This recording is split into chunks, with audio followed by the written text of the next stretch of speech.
Y IPS. आज का topic हमारा है आईपीएस का। तो हमें आईपीएस क्यों लगाना पड़ रहा है?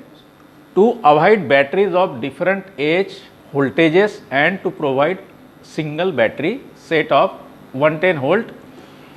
अभी हमारे to avoid batteries of different age voltages and to provide single battery set for of 110 volt. तो हमारे पास बहुत सारे डीसी सर्किट्स है, जैसे 24 volt internal, 24 volt external, 60 volt internal, 60 volt external, 110 volt point operation के लिए, ब्लॉक के लिए और टेलीफोन के लिए बहुत सारे सेट हो जाते हैं। तो उसमें हमारा बैटरीज और चार्जर्स बहुत बढ़ जाते हैं। To reduce number of chargers, battery कम हो गई, एक ही सेट बैटरी रहेगी और एक ही चार्जर बोले तो वो 5 रहते हैं, मगर वो एक ही मॉड्यूल में रहेगा। To provide power to signal lamps continuously even in the absence of generator और लोकल पावर सप्लाई। अगर हमारे पास आईपीएस नहीं है तो हमें एटी सप्लाई पे डिपेंड रहना पड़ेगा। अगर एटी सप्लाई जाता है तो जनरेटर चलाना पड़ेगा या लोकल पावर सप्लाई पे सिग्नल चलाना पड़ेगा। आईपीएस रहने से हमको ये सब की ज़रूरत नहीं पड़ती है। To avoid usages of DG set during train movement and to reduce diesel consumption. अब इसमें क्या होता था, पहले 80 पर ही सिग्नल चलते थे।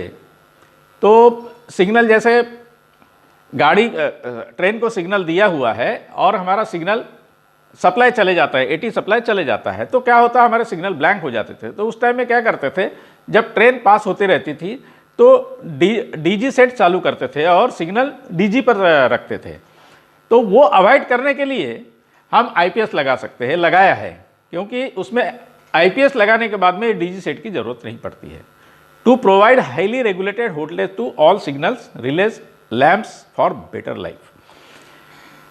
हमारा आईपीएस होने से बैटरी सप्लाई पर या फिर एसएमआर पर जो चलते रहता है तो वो स्टेडी वोल्टेज देता है। तो हमको हाईली रेगुलेटेड वोल्टेज सिग्नल को और रिलेज को मिलता है उसका बेटर लाइफ के लिए। हमारे पास 3 टाइप के आईपीएस है, उसके मैन्युफैक्चरर अलग अलग है। Messrs Statcon private limited Noida, messrs Amar Raja Tirupati AP, messrs HBL power systems limited Hyderabad. ये 3 टाइप के आईपीएस हमारे सेक्शन में, डिवीजन में लगे हुए हैं। तो ये देखेंगे, इसमें हमारे 3 मॉड्यूल होते हैं आईपीएस में मेनली, एफआरबीसी पैनल या एसएमपीएस पैनल। तो यहाँ एसएमआर होते हैं बैटरी चार्ज करने के लिए, मेन ऑन ऑफ स्विच होता है और ये एसएमआर के ऑन ऑफ स्विच है। और यहाँ एक सीएसयू होता है जिससे हम वेरियस वोल्टेजेस कंट्रोल कर सकते हैं। और ये दूसरा मॉड्यूल होता है एसीडीपी।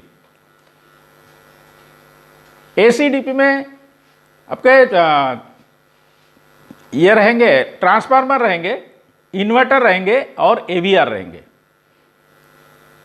डीसीडीपी में